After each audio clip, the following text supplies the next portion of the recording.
मान्यवर, यह बहुत प्रसन्नता का विषय है कि हम संस्कृतम भारतम के अंतर्गत व्युत्पत्ति शास्त्र के महान ग्रंथ निरुक्त शास्त्र का अध्ययन कर रहे हैं। मुझसे अनेक महानुभावों ने यह अनुरोध किया है कि निरुक्त शास्त्र की जो विस्तृत परंपरा है उसमें संस्कृत शब्द के प्रयोग के विषय में हम अपनी बातें कहें।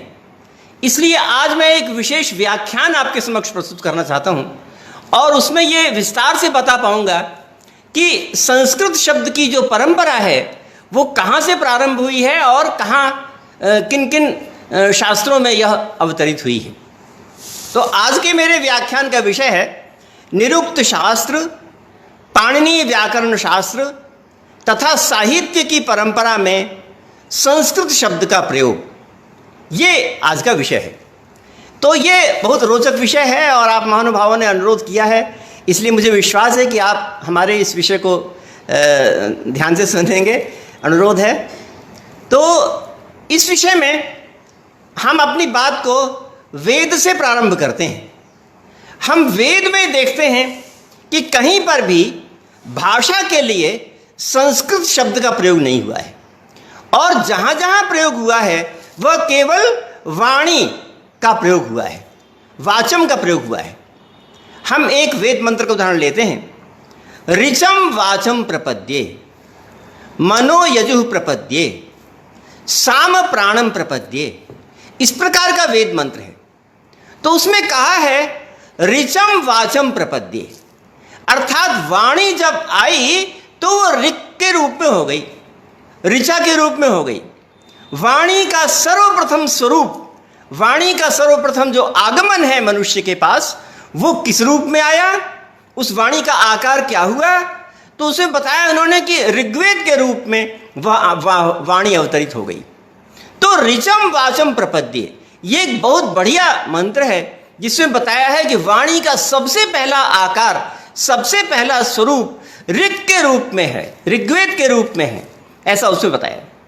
और इसी प्रकार से वेद में जो अन्य मंत्र हैं उसमें भी केवल वाणी की बात ही कही गई है। संस्कृत शब्द का तो कहीं नाम ही नहीं है। वेद में एक मंत्र है यज्ञेन वाचः पदवीयमायन, अर्थात यज्ञ के द्वारा यह वाणी की पदवी जो ऋत्विक लोग हैं उनको प्राप्त हुई। सबसे पहले यज्ञ के द्वारा वाणी की पदवी उन्हें प्राप्त हुई, ऐसा उसमें कहा है। तो यहाँ पर भी वाक् शब्द का ही प्रयोग है, केवल वाणी शब्द का प्रयोग है। और इसके पश्चात वो मंत्र सत्तुमेव त्रितौना पुनन्तो यत्र धीरा मनसा वाचम अकृत, तो यहाँ पर भी वाणी शब्द का प्रयोग है। तो वेद में हम चाहे जितने उदाहरण दें ये पाते हैं कि केवल वाणी का प्रयोग है और वाणी शब्द से ही वो यही भाषा को लेते थे। मतलब उनके सामने विश्वास था कि अगर हम वाणी बोलते हैं तो इसका मतलब है दूसरी तो कोई है नहीं, अगर दूसरी हो तो उसका प्रतिषेध करना पड़े, अगर दूसरी हो तो उसके लिए हमको कोई नया नाम देना पड़े। परंतु केवल एक और एक ही वाणी है और वो है दैवी वाणी अर्थात संस्कृत वाणी, इसलिए अलग से नाम की आवश्यकता नहीं है। ऐसी धारणा प्राचीन काल में रही है। तो वेद में जितने भी उदाहरण हैं वह सब वाचम ही कहते हैं और अन्य नहीं कहते। इसके पश्चात हम ब्राह्मण ग्रंथों में आते हैं। ब्राह्मण ग्रंथों में भी केवल वाणी शब्द का ही प्रयोग किया गया है और संस्कृत का प्रयोग कभी कहीं नहीं किया गया है। एक कौशितकी ब्राह्मण का बहुत बढ़िया उदाहरण है जो कि मैं आपके समक्ष प्रस्तुत करना चाहता हूँ। आपके पास अगर कापी कलम हो तो कृपया लिखिए। कौशितकी ब्राह्मण में लिखा है तस्मात् उदीच्याम प्रज्ञात तरा वाक् उद्यते। हाँ, लिखेंगे आप, लिखिए। तस्मात् उदीच्याम प्रज्ञात तरा वाक् उद्यते। मैं फिर बोलूं, तस्मात् उदीच्याम प्रज्ञात तरा वाक् उद्यते। मेरा ख्याल है आपने लिख लिया है। तस्मात् उदीच्याम प्रज्ञात तरा वाक् उद्यते। आगे लिखिए, उदंच एव यन्ति वाचम शिक्षितुम। उदंच एव यन्ति वाचम शिक्षितुम। उदंच एव यन्ति वाचम शिक्षितुम। मेरा ख्याल है आपने लिख लिया है। उदंच एव यन्ति वाचम शिक्षितुम। आगे लिखिए, यो वा तत आगच्छति तम वा शुश्रूषन्ते। यो वा तत आगच्छति तम वा शुश्रूषन्ते। यो वा तत आगच्छति तम वा शुश्रूषन्ते। ये कौशितकी ब्राह्मण का उद्धरण है और बहुत बढ़िया उद्धरण है, इसलिए मैंने आपको पूरा लिखाया है। उसमें कहा है कि उदीच्य देश में बहुत बढ़िया वाणी बोली जाती है, और उदीच्य देश वही है जो कि पंजाब है, पश्चिमी पाकिस्तान है, और कश्मीर का भाग है, और अफगानिस्तान का भी कुछ हिस्सा आ जाता है। तो इतने हिस्से में उदीच्य देश में बहुत बढ़िया वाणी बोली जाती है। सिंधु नदी के तट पर, जहाँ पर सिंधु सभ्यता का प्रादुर्भाव हुआ था, जहाँ पर सिंधु सभ्यता में वेद के मंत्रों को हजारों वर्ष तक गाया गया था, वहाँ के लिए कहा है कि उस उदीच्य देश में बहुत सुंदर, बहुत बढ़िया वाणी बोली जाती है, और लोग वाणी को पढ़ने के लिए उदीच्य देश में आते हैं। दूर दूर से अन्य देशों के जो लोग हैं वो वाणी का अध्ययन करने के लिए, वाणी को पढ़ने के लिए उदीच्य देश से आते हैं, और अथवा जो उदीच्य देश से अन्य जगह पर जाता है उससे वाणी को सुनना समझना चाहते हैं। योवा तथा आगच्छति, जो उदीच्य देश से अन्य पूर्व देश में गया, उनसे, उस उदीच्य देश के विद्वान से वाणी को सुनना चाहते हैं। तो इस प्रकार यहाँ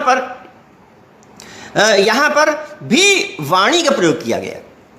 इस उदाहरण को मैं आपको इसलिए बताना चाह रहा था कि एक तो ये बहुत बढ़िया है, यहाँ पर बताया गया है कि उदीच्य देश में वाणी बहुत बढ़िया बोली जाती थी, और दूसरी बात ये कि यहाँ पर भी वाणी का ही प्रयोग किया गया है, केवल वाक का, संस्कृत का प्रयोग नहीं किया गया है, केवल वाणी का प्रयोग किया गया है। तो इससे भी लगता है कि वेद और उसके पश्चात ब्राह्मण ग्रंथों में भी केवल वाणी के नाम पर यही वाणी थी जो कि वेद में कही जाती थी और ब्राह्मण ग्रंथों में कही जाती थी, यही वाणी थी। अन्य तो उसकी प्रतिद्वंद्वी थी ही नहीं, इसलिए अलग से उसका नाम देने की आवश्यकता ही नहीं थी। उसके पश्चात हम निरुक्त में पहुंचते हैं। हम क्रम से चल रहे हैं। पहले वेद में आए, उसके बाद ब्राह्मण ग्रंथों में आए, और उसके पश्चात निरुक्त में आते हैं। तो निरुक्त में भी जैसा कि मैंने आपको बताया था, उसमें भी केवल वाणी शब्द का प्रयोग किया गया, भाषा शब्द का प्रयोग किया गया। अभी इससे पहले एक उदाहरण आया है, भाषायाम और अन्वध्यायम, ये प्रयोग आया है। तो वहां पर कहा कि यह शब्द भाषा में व्यवहृत होता है और यह अन्वध्यायम वेद में व्यवहृत होता है। तो यहां पर दो विभाजन हो गए। अभी तक जो मैंने उदाहरण दिए वेद का और ब्राह्मण ग्रंथों का, उसमें तो केवल वाणी और मात्र वाणी आया। हाँ, वाह, लोकेश चंद्र ने बहुत बढ़िया लिख लिया। तस्मात् उदीच्याम प्रज्ञात तरा वाक् उद्यते उदंच एव यन्ति वाचम शिक्षितुम यो वा तथा गच्छति तम वा शुश्रूषन्ते। वाह, कितना धन्यवाद दें आपको। बहुत अच्छा लिखा आपने, बहुत अच्छा, बहुत धन्यवाद। तो मैं ये कह रहा था कि वेद में केवल वाणी आई और ब्राह्मण ग्रंथों में भी केवल वाणी आई, और निरुक्त में भी संस्कृत का नाम नहीं आया, परंतु भाषा और वेद इन दोनों को अलग अलग कर लिया गया। मतलब भाषा से सामान्य संस्कृत भाषा ली गई और अन्वध्यायम से वेद की भाषा ली गई। तो इस प्रकार से दो विभाजन कर दिए। जिस प्रकार से आगे पतंजलि ने किया था, उसी प्रकार के जो दो विभाजन हैं वो कर लिए गए। तो कहा कि भाषायाम अन्वध्यायम, भाषा में अर्थात सामान्य संस्कृत भाषा में, जो कि सामान्य सभी लोग संस्कृत में बोलते हैं, तो इस प्रकार की सामान्य संस्कृत भाषा में, और अन्वध्यायम अर्थात वेद में, इस प्रकार का प्रयोग होता है। तो यहां पर भाषा और अन्वध्याय मतलब सामान्य संस्कृत और वेद की संस्कृत, इन दोनों को अलग अलग किया तो है, परंतु जो सामान्य संस्कृत है उसका नाम संस्कृत नहीं दिया है, उसको भी केवल भाषा शब्द से प्रयोग में ले आए, केवल भाषा शब्द से काम दे दिया कि ये भाषा के अंतर्गत है, सामान्य भाषा के अंतर्गत है, ये उन्होंने माना। और इसके पश्चात पाणिनि के समय में भी विभाजन तो हुआ, परंतु वो भी भाषा और छंद के रूप में विभाजन हुआ। प्रथमायाश्च द्विवचने भाषायाम, तो यहाँ पर भाषा कहा गया है, तो यहाँ पर भी सामान्य संस्कृत भाषा ले ली गई। और छंदो ब्राह्मणानि च तद्विषयाणि, यहाँ पर छंद कह दिया गया अलग से। तो इस प्रकार से यहाँ पर भी भाषा शब्द से सामान्य भाषा और छंद कहने से वेद, इस प्रकार से दो विभाजन तो हुए, परंतु सामान्य भाषा को संस्कृत नाम यहाँ पर भी नहीं दिया गया। तो यहाँ पर भी संस्कृत नाम नहीं दिया गया। ये दो विभाजन तो अवश्य हुए। दो विभाजन हम लोग की जो स्पष्ट परंपरा है वो हम पतंजलि के ग्रंथों में मानते हैं। पतंजलि ने महाभाष्य के शुरू में ही ये पूछा कि किन शब्दों का विभाजन करना है, तो उन्होंने बताया कि लौकिक शब्दों का और वैदिक शब्दों का ऐसा विभाजन करना है। तो लौकिक शब्दों के अंतर्गत सामान्य संस्कृत भाषा आई और वैदिक शब्दों के अंतर्गत वैदिक भाषा आई। तो ये दो विभाजन हो गए, परंतु यहाँ पर भी पतंजलि ने भी संस्कृत नाम नहीं लिया, केवल ये कहा कि लौकिक का नाम, लौकिक शब्दों का विभाजन किया जाता है, ऐसा उन्होंने कह दिया। वैदिक शब्दों का विभाजन किया जाता है, ऐसा उन्होंने कह दिया, परंतु उन्होंने संस्कृत का नाम अलग से नहीं लिया। अब आगे चल करके हम ये देखते हैं कि स्पष्ट रूप से एक लौकिक संस्कृत हो गई और एक वैदिक संस्कृत हो गई। हम लोग ये जानते हैं कि लौकिक संस्कृत का सबसे पहला महाकाव्य वाल्मीकि रामायण है, और वैदिक संस्कृत का ऋग्वेद से लेकर के उपनिषदों तक है। जो साहित्य है वो वैदिक संस्कृत में आता है, और वाल्मीकि रामायण के पश्चात लौकिक संस्कृत में आता है। यानी वैदिक संस्कृत का एक बहुत बढ़िया समझदारी का आधार है, और आधार ये है कि उसमें स्वर उपलब्ध होता है। वैदिक संस्कृत में स्वर उपलब्ध होता है, तो स्वर से हम जानते हैं कि ये प्राचीन है, ये प्राचीनतम है, और ये वैदिक साहित्य के अंतर्गत है। और जिसमें स्वर नहीं है उससे हम जानते हैं कि वो लौकिक संस्कृत में उपलब्ध है। तो छंद का प्रयोग हो, वर्णिक और मात्रिक छंद दोनों हो, और स्वर का प्रयोग न हो, तो वो लौकिक संस्कृत है। मैं क्या कह रहा हूँ, वर्णिक और मात्रिक छंद दोनों न हो, वर्णिक और मात्रिक छंद दोनों हो, और स्वर उपलब्ध न हो, तो वो लौकिक संस्कृत है। और स्वर उपलब्ध हो और केवल वर्णिक छंद हो तो वो वैदिक है। मतलब वैदिक में स्वर है और वर्णिक छंद है। मैं क्या कह रहा हूं, वैदिक संस्कृत में स्वर है और वर्णिक छंद है, और लौकिक संस्कृत में स्वर नहीं है और वर्णिक और मात्रिक छंद दोनों हैं। मैं फिर से बोलूं, वैदिक संस्कृत में स्वर है, आप लिख सकते हैं, वैदिक संस्कृत में स्वर है और वर्णिक छंद है। वर्णिक छंद का मतलब है कि अक्षरों की गिनती से पता चल जाता है। अगर गायत्री छंद में 24 अक्षर हैं तो उसमें अक्षर गिन लेते हैं कि ये कितने अक्षर हैं उसमें। अगर 24 अक्षर हैं तो गायत्री छंद हो गया। तो अक्षरों की गिनती होती थी, और आगे जो लौकिक संस्कृत आया उसमें अक्षरों के अलावा मात्रा की भी गिनती होने लगी। मात्रा की भी गिनती माने गुरु लघु की, पहले गुरु लघु लघु, या गुरु लघु गुरु, या लघु गुरु गुरु, इस प्रकार से। तो जहां पर मात्रा की भी गिनती होने लगे वो लौकिक संस्कृत में। तो वैदिक संस्कृत में स्वर है और केवल वर्णिक छंद है। हाँ, मिश्रा जी ने लिखा, मोहित जी ने, स्वर उपलब्ध केवल वर्णिक छंद वैदिक संस्कृत में। ठीक है, बहुत अच्छा।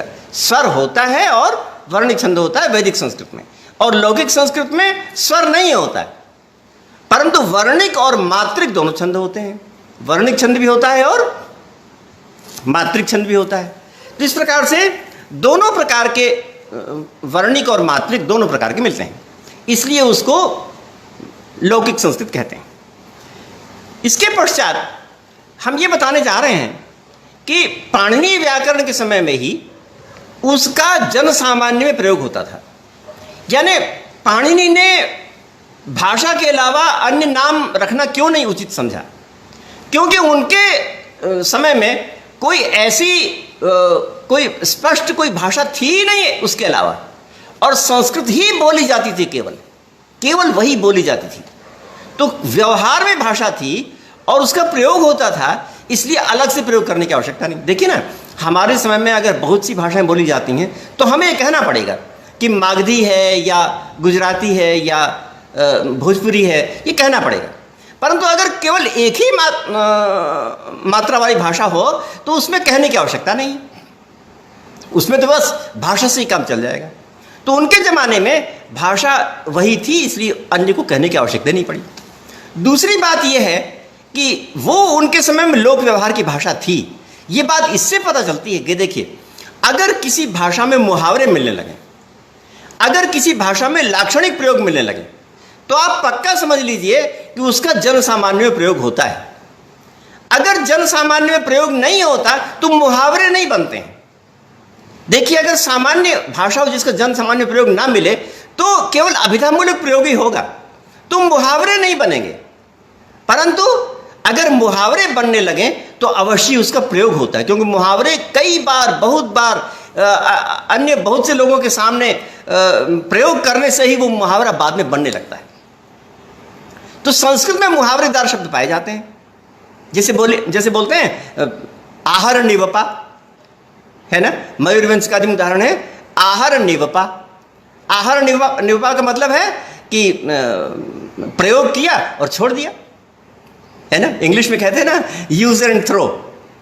आजकल जो प्लास्टिक के बर्तन आते हैं उसको इंग्लिश में कहते हैं यूज एंड थ्रो। तो यूज एंड थ्रो भी मुहावरा है उनके यहाँ, सिनोनिम है। और इसके लिए संस्कृत में प्रयोग किया गया आहर निवपा, है। तो कितना बढ़िया प्रयोग है। एक प्रयोग है वहां पर पचत भृज्यता। उसका मतलब है कि भूंजना और पकाना, पकाना और भूंजना, ये प्रयोग है। तो ये इस प्रकार का द्वंद्व समाहार, ये प्रयोग इस प्रकार का पहले रहा होता होगा। तो इन सब प्रकार के प्रयोग से हम लोग जानते हैं कि ये मुहावरा है, और ये तभी चला जबकि काफ़ी समय तक उस तरह का बार बार प्रयोग होता रहा, तब ये चला इस प्रकार से। इसी प्रकार से मैं ये कह रहा हूँ कि जब कोई भाषा चलती है, प्रयोग में आती है, व्यवहार में आती है, तो बाद में चल के लाक्षणिक प्रयोग होने लगते हैं। और अगर कोई भाषा नहीं चलती है तो लाक्षणिक प्रयोग होते ही नहीं, फिर तो अभिधामूलक प्रयोग ही होता है। तो लाक्षणिक प्रयोग जब होते हैं उससे समझ लीजिए कि ये भाषा प्रवाहमयी थी, इसका बोलना होता रहा था, लोगों में अन्य लोगों के सामने उसका जनसंपर्क होता रहा था। ये लाक्षणिक प्रयोग से मालूम चलता है। अब देखिए ना, पाणिनि ने अपने ग्रंथ में वर्णन किया संज्ञायाम ललाट कुट्यो पश्यति। उसका मतलब यह है कि उससे उदाहरण बना कि ललाटम पश्यति लालाटिका, है ना। तो उसका अभिधामूलक अर्थ क्या होगा? ललाटम पश्यति लालाटिका। अभिधामूलक का अर्थ क्या होगा? जो सिर को देखता रहे, जो व्यक्ति सिर को देखता रहे उसको कहेंगे लालाटिका। तो ये कोई बात बनी? सिर को देखना ये कोई ऐसी बहुत बड़ी बात है जिससे कि उसका नाम पड़ जाए, है ना, और उसका काम ही ये हो जाए कि वो सिर को देखता है? ये उसका अर्थ नहीं है। अभिधामूलक अगर अर्थ लेते हैं तो उससे पूर्ति नहीं होती, इससे बात पूरी बनती नहीं है। किससे बात बनती है? जब उसका हम लाक्षणिक अर्थ लेते हैं।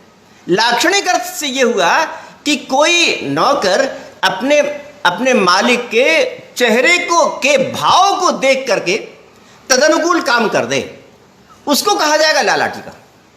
लालाटिका माने क्या? कि कोई नौकर अपने मालिक के चेहरे को देख के, बस चेहरे को देखने मात्र से, उसके भाव को देखने मात्र से वो काम करने लगे।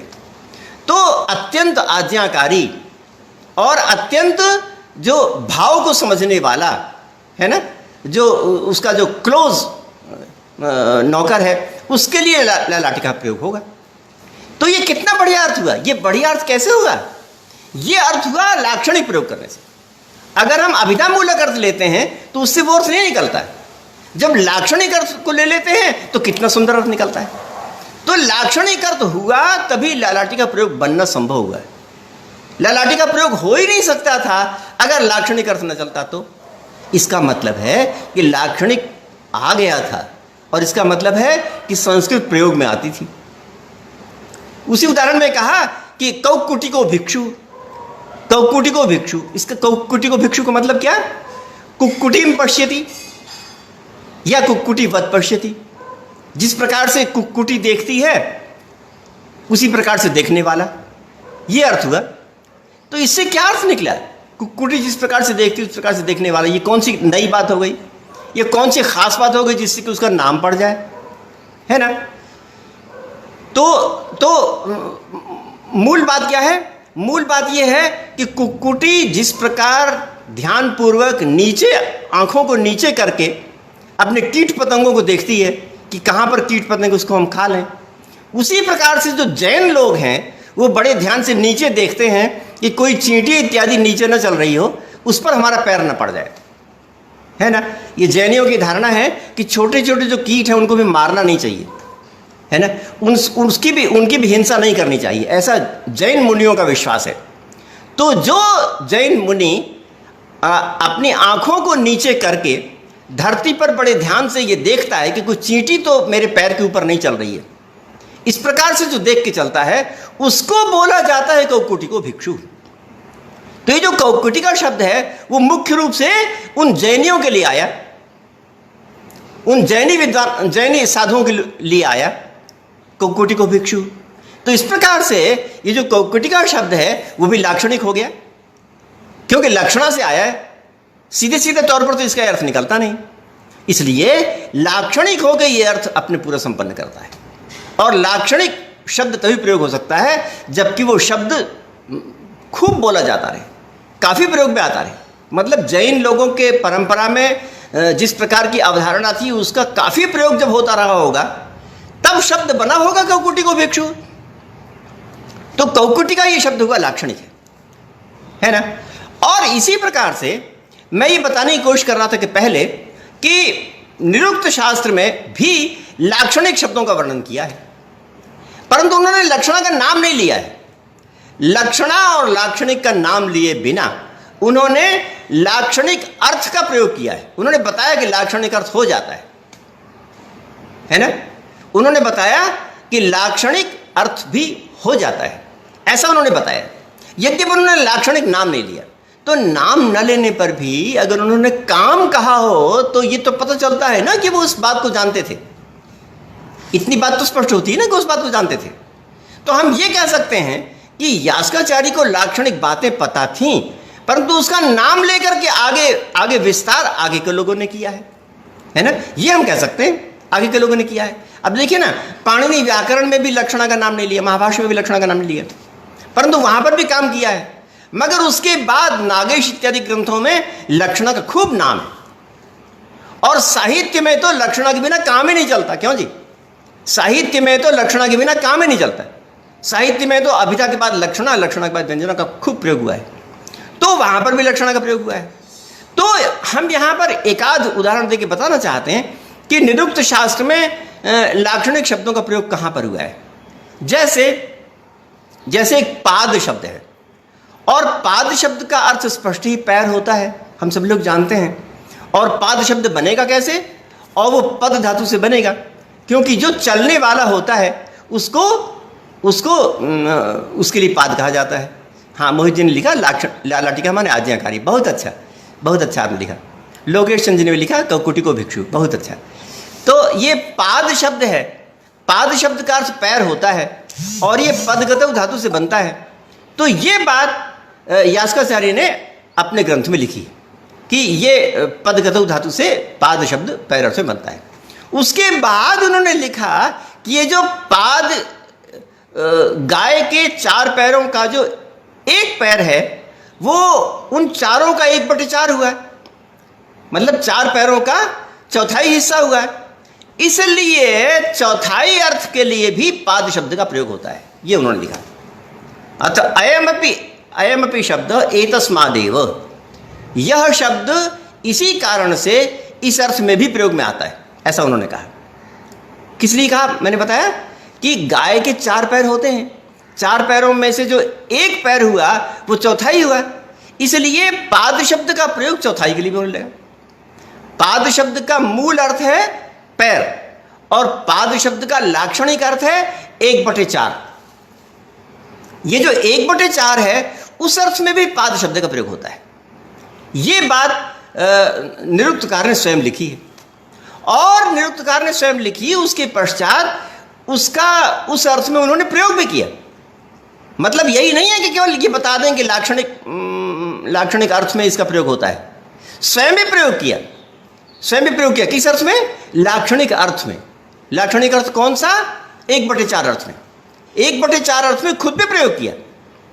उन्होंने कहा, जो आप पहले पढ़ चुके हैं, आप निरुक्त के शुरू में पढ़ चुके हैं, जब 4 पदों का विभाजन था उसमें लिखा कि तद्यानि एतानि चत्वारि पद जातानि। ये चत्वारि पद जातानि जो नाम आख्यात उपसर्ग निपात हैं, उनका नाम हो गया पद। क्यों नाम पद हो गया? क्योंकि ये 4 हैं, और एक पद कैसा है? वो 1/4 है। तो 1/4 होने के कारण से ये नाम भी पद है ना। नाम क्यों पद है? नाम इसलिए पद है कि वो गाय के 4 पैरों के 1/4 के सदृश है। जिस प्रकार से गाय का एक पैर 1/4 है, उसी प्रकार से नामाख्यात उपसर्ग निपात का एक नाम 1/4 है, इसलिए वो भी पद है, इसलिए वो भी पद है। इस प्रकार से उस नाम को भी पद कह दिया गया।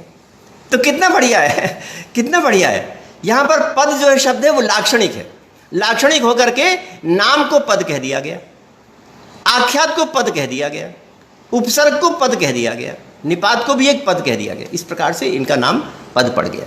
तो ये जो पद नाम है वो लाक्षणिक है, और इतना लाक्षणिक का प्रयोग हुआ कि आपने साहित्य शास्त्र में सुना होगा निरूढ़ लक्षणा, सुना है ना। आप सभी साहित्य के विद्वान में यहाँ बैठे हुए हैं, तो साहित्य के विद्वान बताते हैं कि लाक्षणिक होने के पश्चात निरूढ़ लक्षणा हो जाती है। निरूढ़ लक्षणा का मतलब है कि जब कोई लाक्षणिक शब्द उस अर्थ में रूढ़ हो जाए, वो बिना किसी प्रयोजन के भी उस अर्थ को व्यवहारित करने लगे, तो उस दशा में उसको बोलते हैं निरूढ़ लक्षणा, उसको बोलते हैं निरूढ़ लक्षणा। तो यहां पर जो पद शब्द है और पद शब्द का 1/4 अर्थ है, वो 1/4 जो अर्थ है वो निरूढ़ लक्षणा से हो गया। तो पहले तो अभिधा के द्वारा लक्षणा होना, और लक्षणा के बाद निरूढ़ लक्षणा होना, ये सब कब हो सकता है? ये तभी हो सकता है जब संस्कृत के शब्दों का निरंतर व्यवहार में प्रयोग होता रहा। तो व्यवहार में प्रयोग होने के कारण से ही वो निरूढ़ लक्षणा बनती है। तो इसलिए उसको यहां पर पद कह दिया गया। और फिर पाणिनि ने भी उस पद शब्द को माना उसी तरह से। पाणिनि ने, हम लोग कोई लोग कहते हैं कि पाणिनि ने नामाख्यात उपसर्ग निपात से कुछ भिन्न परिभाषा दे दी, सुप तिंगंतम पदम, सुबंत और तिंगंत को कह दिया, परंतु नाम वही दिया है। कौन सा नाम? जो नाम निरुक्तकार ने दिया है वही नाम पाणिनि ने दिया। मतलब पाणिनि ने ठीक उसी का अनुकरण किया जो कि निरुक्तकार ने कहा है। तो इस प्रकार से उन्होंने भी निरूढ़ लक्षणा वाले पद को माना। तो चाहे यास्काचार्य निरूढ़ लक्षणा का नाम लें या न लें, चाहे महर्षि पाणिनि निरूढ़ लक्षणा का नाम लें या न लें, परंतु निरूढ़ लक्षणा का व्यवहार तो कर ही दिया है ना। निरूढ़ लक्षणा का पाणिनि ने व्यवहार तो कर ही दिया। इससे स्पष्ट होता है कि शब्द और शब्दार्थ का जो विकास है और विकास का जो क्रम है, जो कि आगे चल करके नागेश इत्यादि ने और साहित्य शास्त्र के विद्वानों ने बताया है, वो संपूर्ण विकास का क्रम उनके मस्तिष्क में था, और उस अवधारणा से प्रेरित होकर के उन्होंने निरूढ़ लक्षणा के शब्दों को भी रखा है। तो इस प्रकार से यहाँ पर अभी तक हमने ये सिद्ध किया कि संस्कृत शब्द का प्रयोग कहीं भी प्राप्त नहीं होता है। न तो वेद में प्राप्त होता है, न ब्राह्मण ग्रंथ में प्राप्त होता है, न निरुक्त में प्राप्त होता है, न पाणिनि व्याकरण में प्राप्त होता है। कहीं भी संस्कृत शब्द का प्रयोग प्राप्त नहीं होता है। जितने भी उदाहरण ने बताए उसमें केवल वाणी शब्द का प्रयोग प्राप्त होता है, वाणी वाचम प्रयोग प्राप्त होता है। और ये इस प्रकार की वाणी काफ़ी व्यापक थी, लोगों के व्यवहार में थी। इसके कारण से मुहावरेदार शब्द भी बनते थे, लाक्षणिक शब्द भी बनते थे, निरूढ़ लाक्षणिक शब्द भी बनते थे। इस प्रकार से ये बात अभी तक मैंने सिद्ध की। तो फिर अब प्रश्न उठता है कि संस्कृत शब्द का सबसे पहला प्रयोग कहाँ पर है, संस्कृत शब्द का सबसे पहला प्रयोग कहाँ पर हुआ है। तो इसके संबंध में कहा जाता है कि रामायण में सबसे पहला प्रयोग प्राप्त होता है। रामायण में जब हनुमान जी अशोक वाटिका में गए थे और वहाँ पर सीता जी एक तालाब के नीचे बैठ करके संध्या कर रही थीं या किसी ध्यान में लगी थीं, और हनुमान जी एक वृक्ष के नीचे बैठ गए थे। तो वो चाहते थे हनुमान जी कि कुछ ऐसी बातें कहें जिससे कि सीता जी को ये आभास हो कि यहाँ पर कोई राम का दूत आ गया है, ऐसा आभास हो। तो इसलिए वो हनुमान जी कोई न कोई बात कहना चाहते थे, परंतु किस भाषा में कहें और किस क्रम से कहें और क्या कहें, ये उनके सामने प्रश्न था, ताकि उनको ये पता चले कि कोई राम का दूत आ गया है, ये सूचना देनी थी। तो कैसे कहें? तो उन्होंने ये कहा कि हम अपनी बात को कहेंगे, परंतु हम संस्कृत भाषा में नहीं कहेंगे, हम प्राकृत भाषा में ही कहेंगे। क्योंकि अगर संस्कृत में कहेंगे तो मुझको वो जो सीता है वो रावण समझ लेगी और रावण समझ कर डर जाएगी, है ना। तो उसमें वाल्मीकि रामायण में श्लोक कहा कि वाचम उदाहरिष्यामि मानुषीम नेह संस्कृताम, वाचम उदाहरिष्यामि मानुषीम नेह संस्कृताम। हम यहाँ पर मानुषी भाषा का प्रयोग करेंगे। मानुषी भाषा माने जो जन सामान्य, जो सब लोग अपने अपभ्रंश में या प्राकृत में कहते हैं, तो जो प्राकृत में कहते हैं उस प्रकार की भाषा का प्रयोग करेंगे। नेह संस्कृताम, संस्कृत में प्रयोग नहीं करेंगे, क्योंकि रावणम मन्यमाना माम सीता भीता भविष्यति। रावणम मन्यमाना माम, क्योंकि मुझको रावण समझ करके वो जो सीता है वो भीता, वो डर जाएगी। रावणम मन्यमाना माम सीता भीता भविष्यति, रावण समझ करके वो डर जाएगी। इसलिए अच्छा हाँ, लोकेश ने लिखा यदि वाचम वदिष्यामि द्विजातिरिव संस्कृताम रावणम मन्यमाना माम सीता भीता भविष्यति। ठीक है, ये भी चलेगा, बहुत अच्छा।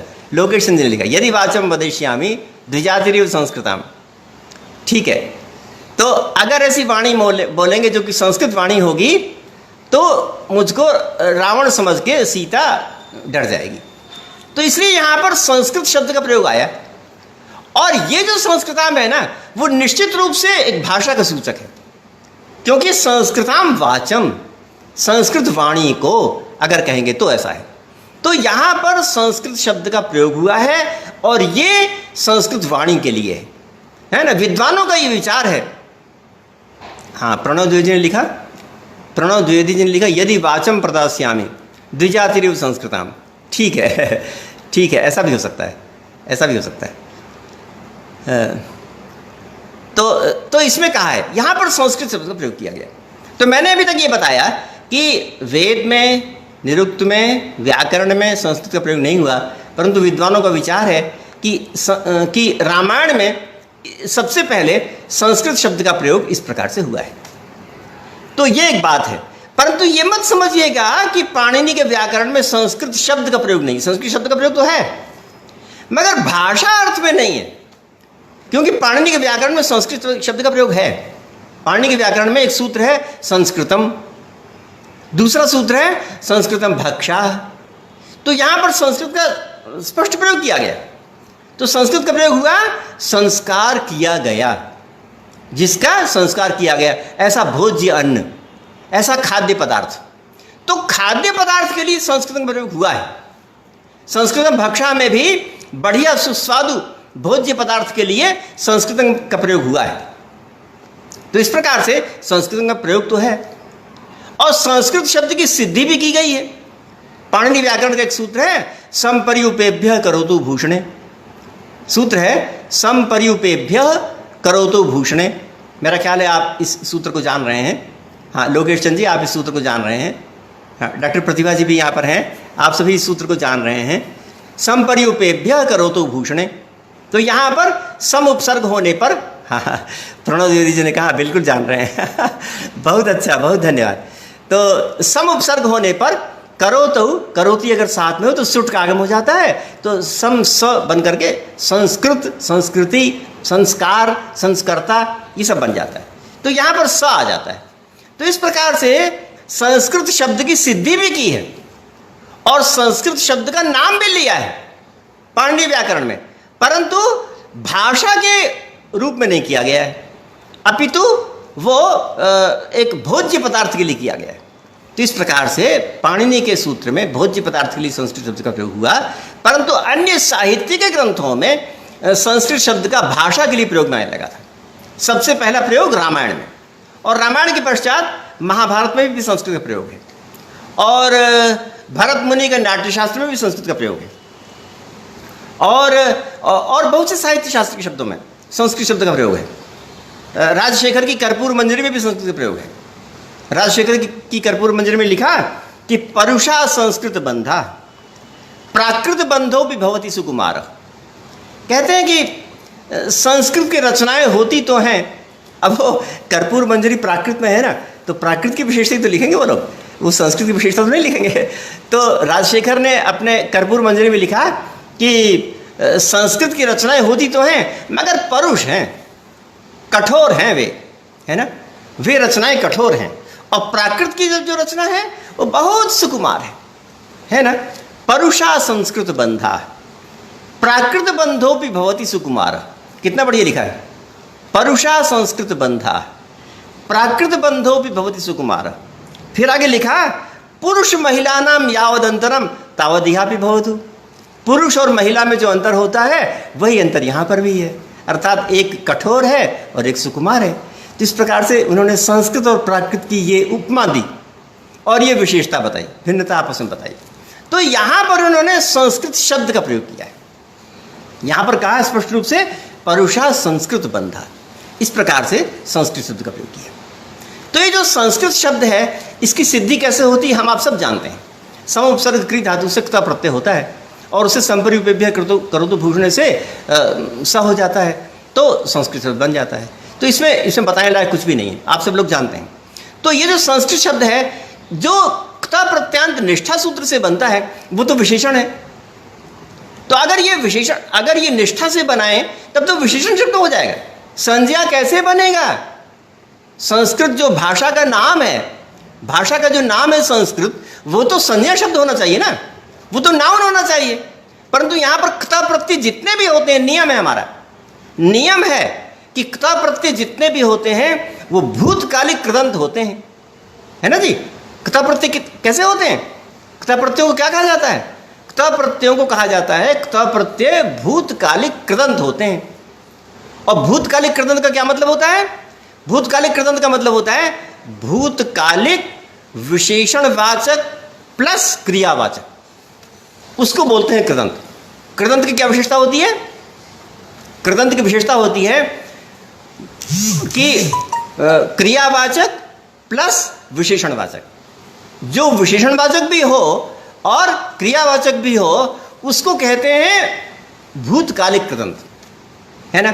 मतलब इंग्लिश का जो पास्ट पार्टिसिपल है ना, बिल्कुल इससे तुल्यता है। भूतकालिक कृदंत जो क्ता प्रत्यांत हैं उसकी समतुल्यता पास्ट पार्टिसिपल से हो जाती है। पास्ट पार्टिसिपल में पास्ट का मतलब हुआ भूतकाल और पार्टिसिपल का मतलब हुआ क्रियावाचक भी और विशेषणवाचक भी, है ना। पार्टिसिपल का जो रेन की ग्रामर है उसमें लिखा हुआ है पार्टिसिपल क्या होता है? पार्टिसिपल वो होता है जो कि क्रियावाचक भी हो प्लस विशेषणवाचक भी हो, जिसमें क्रियावाचक के भी तत्व मौजूद हो और विशेषणवाचक के भी तत्व मौजूद हो, उनको कहा जाता है पार्टिसिपल। और ठीक उन्हीं को कहा जाता है भूतकालिक क्ता प्रत्यांत कृदंत। तो यहां पर जो क्ता प्रत्यय आया है, संस्कृत शब्द में जो क्ता प्रत्यय होकर बना है, इससे निश्चित रूप से वो विशेषणवाचक हुआ, संज्ञावाचक तो हुआ ही नहीं। फिर संस्कृत तो संज्ञावाचक कैसे बनाएगी? एक महान प्रश्न उपस्थित होता है ना। तो जितने साहित्य के उदाहरण हैं उसमें प्रायः विशेषणवाचक ही प्रयोग में आया है ना। विशेषणवाचक के प्रयोग में आया, संज्ञावाचक तो प्रयोग में साहित्य में बहुत कम आया है। यदि नो संस्कृता वाणी संस्कृताध्ययनेन किम। संस्कृता वाणी, यहाँ पर संस्कृता क्या है? संस्कृता वाणी में संस्कृता क्या है?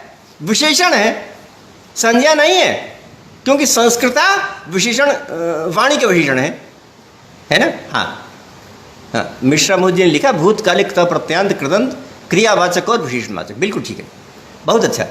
तो यदिनो संस्कृता वाणी, ये कहा उसमें, यदिनो संस्कृता वाणी संस्कृताध्ययनेन किम।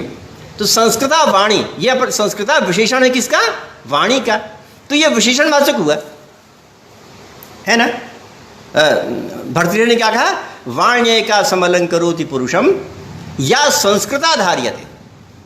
वाण्येका समलंकरोति पुरुषम या संस्कृता धार्यते। तो यहाँ पर संस्कृता क्या है? विशेषण है कि संज्ञा? बताइए। या संस्कृता धार्यते, संस्कृता क्या है? विशेषण है कि संज्ञा? ये विशेषण है। क्यों है? क्योंकि संस्कृता वाणी के लिए कहा गया है। वाणी पहले कहा ना, वाण्येका समलंकरोति पुरुषम या संस्कृता, माने या संस्कृता वाणी धार्यते सा अलंकरोति, ऐसा कहा है। तो यहाँ पर भी भर्तृहरि के इस श्लोक में भी संस्कृता ये विशेषण है। तो इस प्रकार से साहित्य में बहुत जगह पर भूतकालिक कृदंत में क्ता प्रत्यय करके संस्कृता को विशेषणवाचक माना है। फिर प्रश्न उठता है कि संस्कृत शब्द संज्ञावाचक कैसे होगा? क्योंकि भाषा के लिए तो संज्ञावाचक चाहिए ना, भाषा के लिए विशेषणवाचक नहीं चाहिए, क्योंकि वो किसी का नाम है, तो नाम होने के लिए वो संज्ञावाचक होना चाहिए। तो संज्ञावाचक कैसे बनेगा? ये एक महान प्रश्न उपस्थित होता है ना। तो इस महान प्रश्न का उत्तर आप याद रख लीजिएगा, जो मैं बताना चाहता हूँ, सोने जैसी बात है ना। तो बात यह है कि जो क्ता प्रत्यय है वो निष्ठा सूत्र से जब होता है तो विशेषणवाचक होता है, परंतु एक सूत्र और भी है जो कि संज्ञा में करता है, और वो सूत्र है नपुंसके भावे क्तः। नपुंसके भावे क्तः, ये एक सूत्र है, और उस सूत्र से जब क होता है तो वो भाव में संज्ञावाचक हो जाता है। तो यहां पर भाषा के लिए जो संस्कृत शब्द आया है वो निष्ठा सूत्र से नहीं, वो नपुंसके भावे क्तः सूत्र से क्तः प्रत्यय होकर बना है। तो जब इस प्रकार से क्तः प्रत्यय होकर बनता है तो वो संस्कृतम संज्ञावाचक बन जाता है। तो ये नपुंसके भावे क्तः शब्द से, सूत्र से संस्कृतम शब्द बनने से संस्कृतम यह संज्ञावाचक के रूप में सिद्ध होता है। तो मैंने आपके समक्ष आज इतनी बातें रखी कि जो संस्कृत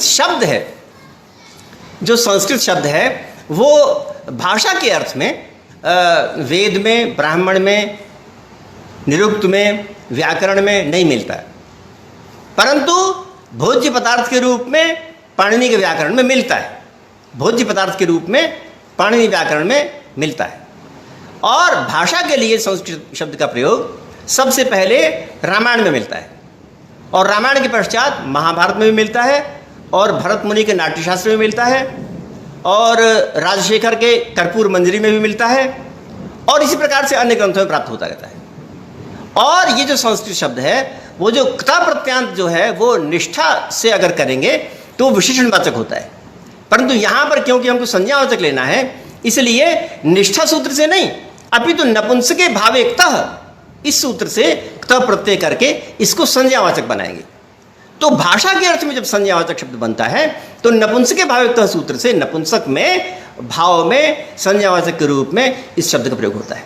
तो संस्कृत शब्द दो प्रकार का हुआ, विशेषणवाचक भी हुआ और संज्ञावाचक भी हुआ।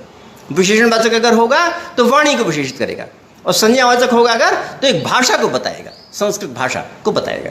इस प्रकार से संस्कृत भाषा के लिए भी। तो आपने मेरी बातों को बहुत ध्यानपूर्वक सुना और ध्यानपूर्वक आपने ग्रहण किया, इसके लिए आपको बहुत बहुत धन्यवाद।